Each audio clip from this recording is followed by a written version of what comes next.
আমার সাথে মেয়ের সম্পর্ক ছিল, একসাথে ধরছে, যারা দেখছে তারা ধরছে।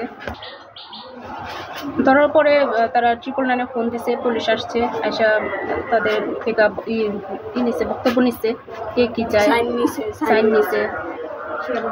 আমি তো, আমার সাথে তো 8 মাস বেশি হবে, আমাদের এখানে কোনো যোগাযোগ নেই ওর সাথে, আমাদের যোগাযোগ নাই। তার সে আমাদের কোনো ভরণ পোষণ, বাচ্চাদের কোনো ভরণ পোষণ সে দেয় নাই। কালকে রাতে আসছে, সবাই মানে মিলাই দিয়ে গেছে, পুলিশ আসার আগে ঘটনাস্থলে গেছেন একটু সামনে, পরে হাত পাওয়া ছিল না, দুজন এক ছেলে মেয়ে একসাথে দাঁড়ানো ছিল। এলাকার সবাই, যুবক, ওদের সবাই আশেপাশে যারা ছিল সবাই উপস্থিত ছিল। এলাকার সবাই বলতে কতজন? প্রায় 150 উপরে হতো। আশেপাশে মানুষ তো কম না, তারা কেন বলতেছে জানি না, সবাই ছিল। এখন কাদের জিজ্ঞাসা করছে, তখন ছিল ওনাদের খ্রিস্টান ধর্মের, ওদের ধর্মের কি জানি, আর কামরা ওনারা ছিল।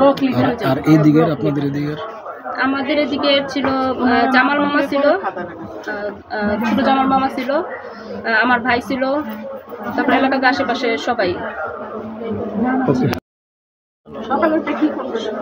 সকালে ঘুম থেকে একটা নাস্তা বানিয়েছি, ওরা ডাকতেছি, ওরা বললাম যে উঠো নাস্তা খাও। ওরা গাড়ি চালাতে যেতেছে, এই অবস্থায় মানে শরীর ভালো না, যাওয়া লাগবে না।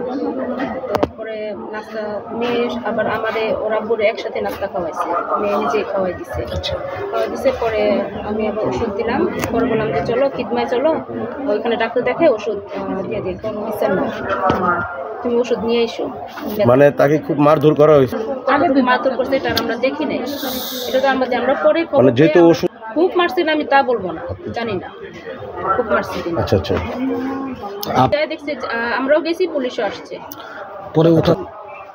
যাই হোক, পরে নাস্তা খাওয়ালাম, ওষুধ খাই, পরে আমি আমার ডিউটিতে খিদমা আমি জব করি, ওইখানে চলে গেছি।